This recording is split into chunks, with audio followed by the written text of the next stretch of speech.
Hello everyone, it is me, Guillotine. Welcome back to another video of some Acies Battle Runes. Today I wanted to go over the two new units added to the game. We have the Dwarf Hunter as well as the Fire Spirit. Taking a look at the Dwarf Hunter first, it will cost you 85 minerals and 35 gas, only 4 supply. Heavy armor, it's pretty tanky of a ranged unit. It can attack land and air.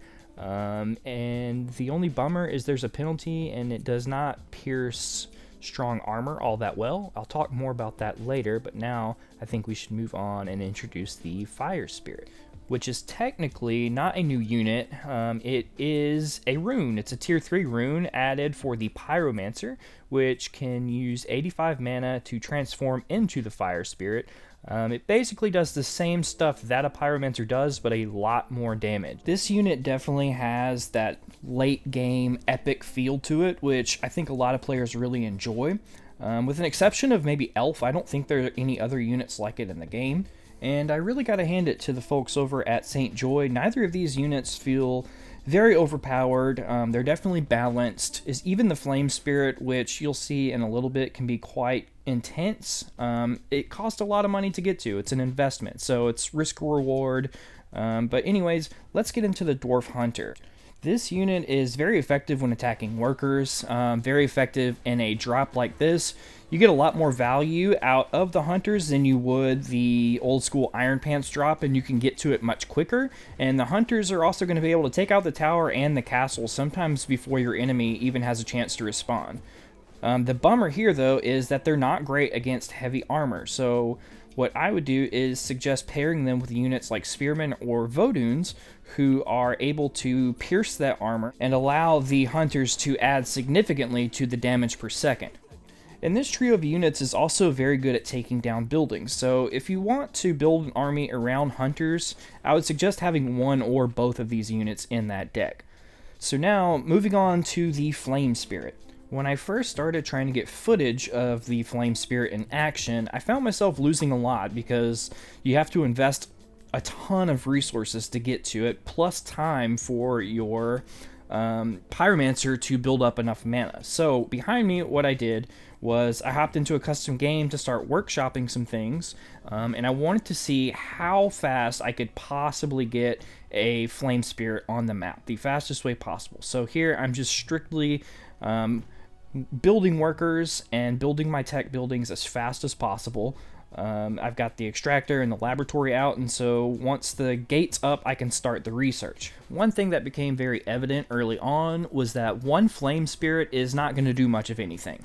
You will need multiple of them, so even though this is the fastest possible way to get one onto the map, it still isn't going to do much damage. You need either multiple of them late game, or you need to build an army around them that will support them and help you defend until you can get them.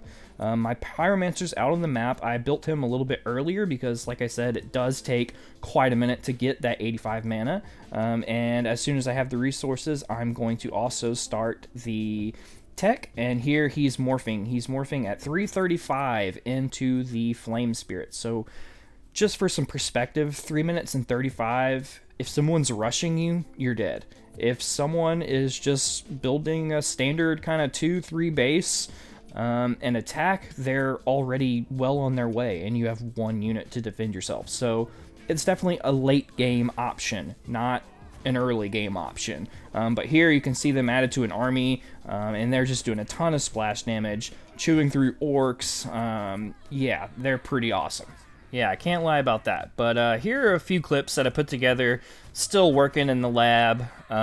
You can see that they are just, when you've got a lot of them, they just chew through anything and everything. I thought the swordsman, even with that heavy armor, could at least get in and get a few hits, maybe tank for something behind them. But I don't think the swordsman got a single swing off. And here they are against max supply gargoyles, which are another kind of epic unit. And they melt right through them. They're pretty intimidating. And quite honestly, if you allow your opponent to stockpile this many of them, they kind of deserve to win. But fear not, they are not overpowered. Here is an example of why I think they're not overpowered. And another example as to why I think a lot of units deserve some nerfs. I have no idea how I lost this engagement.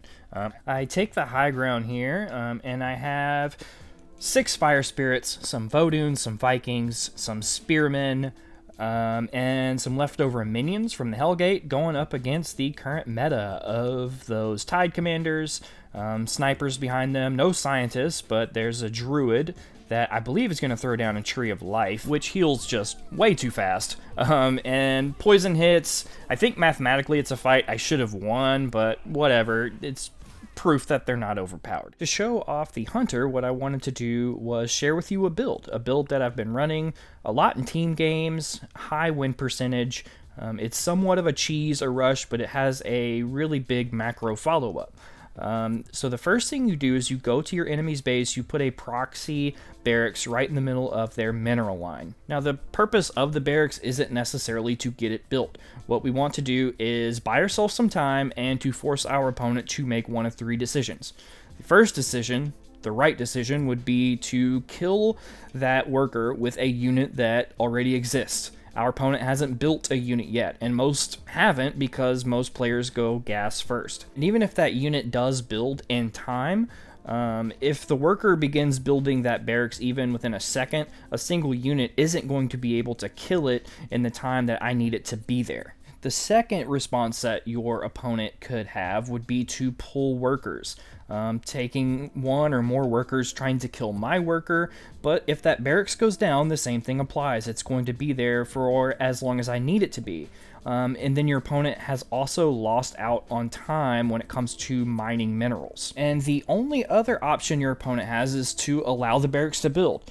Your opponent might be confident in the fact that it can kill the barracks as soon as it goes up and try to flip the script and have me lose out on 150 minerals, which isn't really a bad way to look at it. However, there's an answer to that. The beautiful thing about this build is it forces your opponent to make one of 3 decisions, and then you have a follow-up to any of those 3 decisions. It's going to allow you to put pressure on your opponent while you macro behind it. You can get to 2 or 3 bases while your opponent is still fiddling around trying to defend their 1. As soon as you have enough resources, put down a Hellgate, and if you're lucky enough to have that barracks go up, start producing Hunters. Hunters are going to do all kind of splash damage to the workers. They're going to help take down that tower if there's one, should be able to kill a few of the units. You might outright get the win here.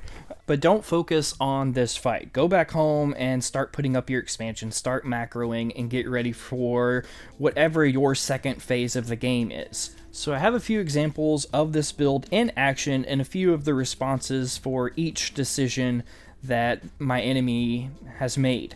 I'm running teams with Foxy. We won 20 in a row using this build, and we probably would have won 20 more. The only reason we stopped is because Foxy had to go. They don't know English all that well. They just said rice, eat. So I'm assuming they had to go eat some food, which, hey, don't blame them there. So up to this point, everything pretty standard in this build, just how I showed you earlier.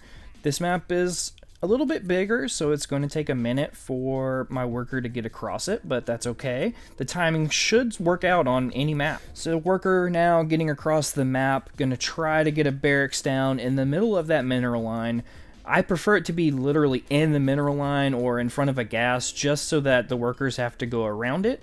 And delay their mining even more, but this time I couldn't get in there, so I just put it behind the minerals and went ahead, took my second gas back at home, and now that I've got enough resources, I'm going to put the Hellgate down. This is one of those moments where the enemy has allowed the barracks to build, and so I'm going to click repair, because that ice tower is going to take forever for it to do anything.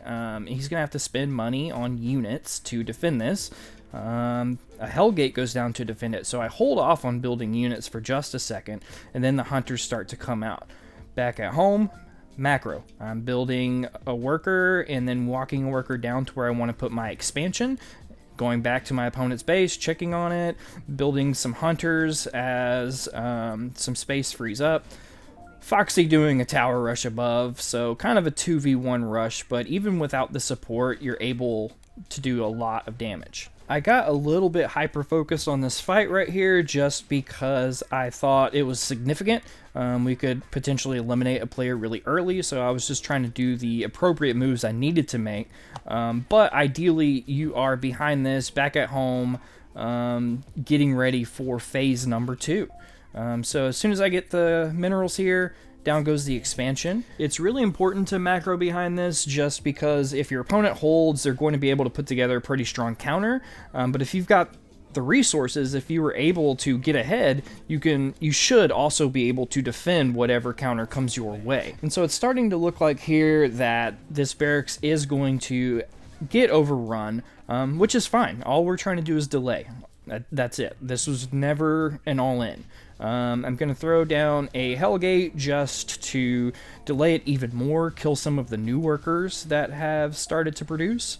But yeah, the goal is not to win the game outright. The goal is to get ahead in economy. Now, you do end up winning outright, and it does look a lot like an all-in, but it isn't. So back home, I'm putting down another barracks. I'm going to produce a few units, getting ready for any type of counter that might come, but I think we did enough damage to where it shouldn't be coming. So I'm getting my second base saturated and producing what I need for phase 2. Phase 2 for me, and what I've been doing lately, is a hunter drop, usually 5 hunters, which is going to fill up a dropship entirely. Depending on what my opponent has, I might throw in like a spearman or something, like if he's defending with swordsman. But then yeah, Hellgate goes down, drop comes back. 1 HP here, just was able to get his worker count back up, and all the workers are going to be dead again. So he's on a 1 base economy. I've started base number 3, and then phase 3, if there were to be one, is I would have gone home and started base number 4 while pushing out with a full max supply army. On to game number 2, which is an example of whenever the barracks doesn't get finished. So the barracks went down. A Tide Commander comes out and pushes my worker off of building the barracks, but it survived long enough for me to save up money and get the Hellgate.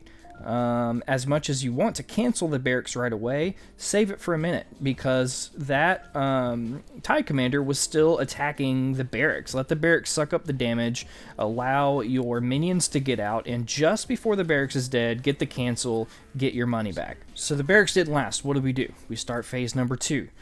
He had a tower in my mineral line, so I quickly go and clean it up. Foxy giving me some swordsmen to help, but I'm building up to do my hunter drop, and I want to start my expansion. Dropship's already ready, so I'm going to load it up and come back. I'm going to put down a Hellgate, and a fun little thing you can do, because players have gotten really good at pulling workers.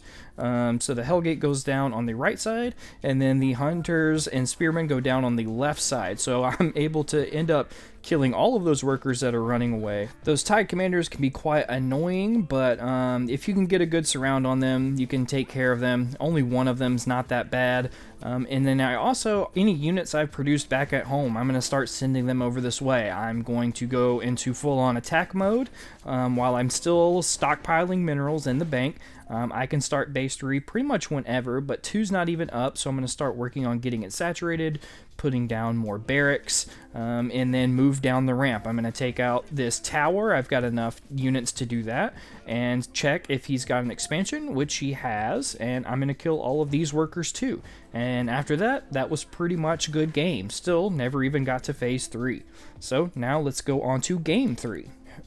Some of the players that we were playing were getting really frustrated. We got a few instant quits just because they knew it was coming and then they had no answer for it. But this is an example of how to shut it down properly. So the barracks goes down, the worker goes down, and the barracks is not going to last long enough for me to get the Hellgate. So I get the cancel to get my money back, and of course, there is a follow-up. So what's the follow-up? Straight into phase 2. Forget the Hellgate rush. 2 barracks, a tower goes down, load up a dropship. I sent a bat over just to scout and see kind of what direction he was going to go while I get ready to attack. Same story as the game before, except this time I put the Hellgate down a little bit out of their base because there are already enough Tide Commanders where I didn't think it would be very beneficial for me to put the Hellgate down close. And while all that commotion's happening, here comes the dropship that's going to be able to just annihilate this entire line of workers. So that's gonna be about it. Hope you enjoyed it. Go ahead, test out this build. Try it out. Try it in some team matches. Try it in some solos. Let me know what you think. Let me know if you come up with a cool counter to it. But anyways, thanks again for watching. Please continue to support the channel, liking, subscribing. If you haven't played this game yet, head to the App Store and get it because you're missing out. And yeah, I will holler at y'all next time.